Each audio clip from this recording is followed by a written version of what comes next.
We've been walking since our creation. It is a very arbitrary activity, but don't be fooled. It has incredible benefits to our health. If you want to check out my video I did a couple years ago on the 5 most surprising benefits of walking, then you can check that out here. And in that, we looked at how walking can improve our mental health, our spinal function, our heart and lung function, how it controls our blood sugar and improves our immune system.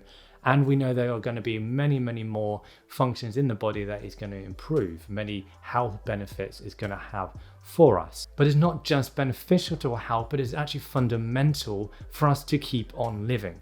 We know that as soon as we stop walking, or even if our walking significantly slows, we are much more likely to die in the near future. And if you want to check out my video on that topic, then you can check out my video on the Grim Reaper's Walk just above there. But in this video, we're going to be looking at belly fat, and not just belly fat, but how you can lose belly fat through the act of walking and how that compares to running.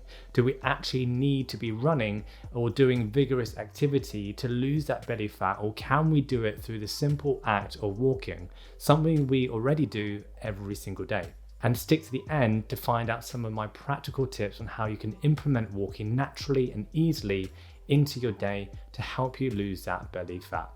Let's begin.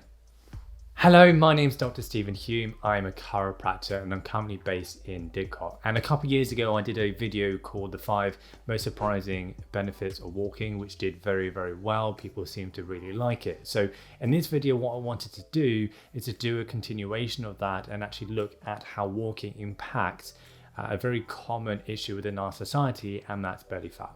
And do we actually need to be doing vigorous activity like running to lose belly fat, or can we do it through the simple act of walking? So to begin with, what we're going to do is compare the amount of calories that we will burn through walking in comparison to running. One of the things that we have to think about here is, how is it being compared? Are we looking at the distance that the person is doing walking versus running, or are we looking at the time spent doing that activity? Because the results are going to differ depending on how we look at it. So for example, when we compare running versus walking in terms of the amount of time spent doing those activities, it's very obvious that running is going to burn a lot more calories in comparison to walking.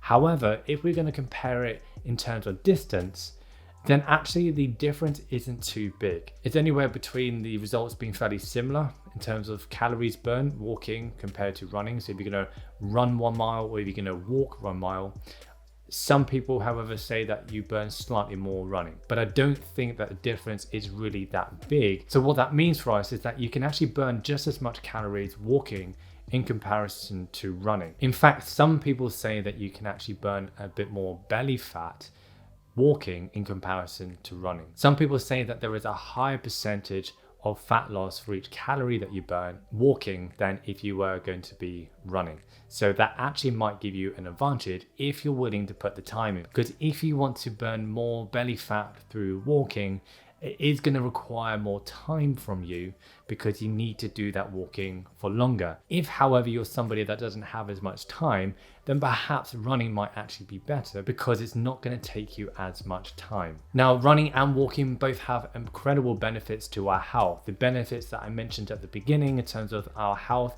all apply for running and for walking. And the great thing about walking and running is that they are both free and easy to access in comparison to going to the gym.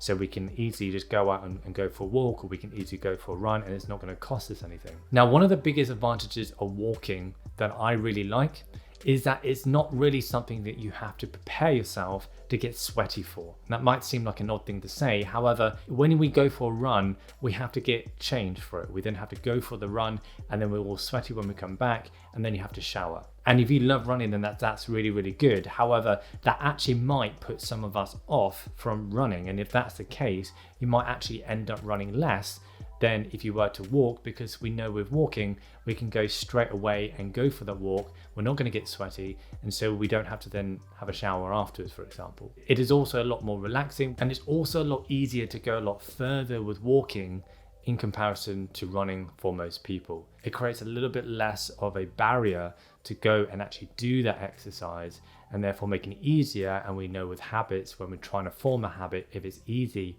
then we're more likely to do it more often. Running also has a lot less impact on our joints, on our spine, and therefore we're much less likely to get an injury through walking in comparison to running. So if you are somebody that is overweight and is looking to lose that weight, and you want to do that through running, if you were to get injured within that first week because that was too vigorous for you, that was too much impact on your joints and your muscles and your ligaments, something that your body is not used to, and that meant that you're injured for the following 2 months. If you compare that situation to someone in the same situation but decided to walk instead of run, and because the walking didn't create the same amount of impact on their body and therefore they didn't get injured within that first week, they were able to do walking for the 2 months that the other person that ran got injured for. The person that did the walking would actually burn more fat than the person that was running. So when we compare the walking and the running, there's a lot more to consider, and your situation too. Now, what I would say is you have to do something you enjoy. If you really love to run, then running is going to be the better option for you. If you absolutely hate running, but you don't mind walking, then walking is definitely going to be the better option for you, because we know with forming new habits, you're less likely to do that habit if you don't enjoy it. If you don't find a way that you can actually create that urge or that motivation for you to do it, then you're not going to do it in the long term. And it's the long term that really counts. There's no point doing this for just a month or two and then just to backtrack on your results. I've also done a video on how to form a new habit, and particularly in terms of exercise. If you want to check that out, you can check that out just here. That will really help you to implement these exercises into your day without having too much hindrance, and actually making it realistic rather than going for something really, really big, a really, really big goal, and then it's just too much and therefore you don't do it at all. Okay, so lastly, how can we implement walking into our everyday? This is one big advantage of walking, is that we can actually implement it very naturally without thinking that we're necessarily doing exercise, and therefore we can be losing weight all day long as opposed to the single sessions that we just set ourselves out for. So the first thing I'm going to suggest you do is to use your car less. We tend to do things on a weekly basis, and we're going to have certain trips that we're going to be doing every week.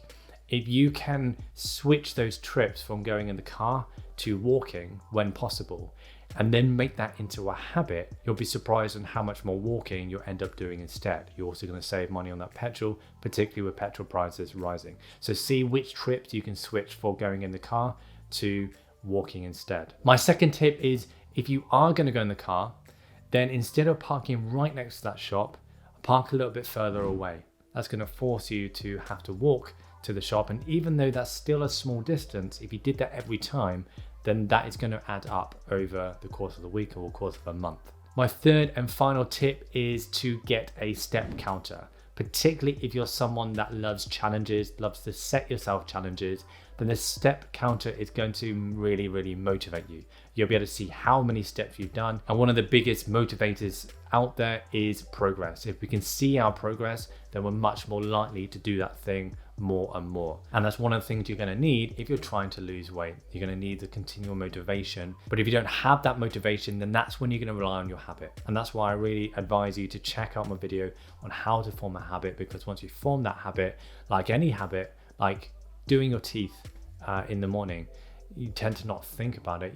You do it automatically. You don't necessarily feel motivated to do it, but you do it because it's a habit. So something's either got to be a habit, or you got to be motivated to do it if you want to do it consistently. And if you want to lose belly fat, then you got to do it consistently. So I hope that's been useful. I hope you've seen that you can actually lose belly fat through walking, not just running, but they're both great exercises to lose that belly fat. Thank you again for watching. Don't forget to subscribe and like this video if you found some value from it. And also please do give me any video suggestions, anything that you want me to cover, and I'll be more than happy to do that. So put that in the comments below. Otherwise, have a great rest of your day. I will see you next time. Bye-bye.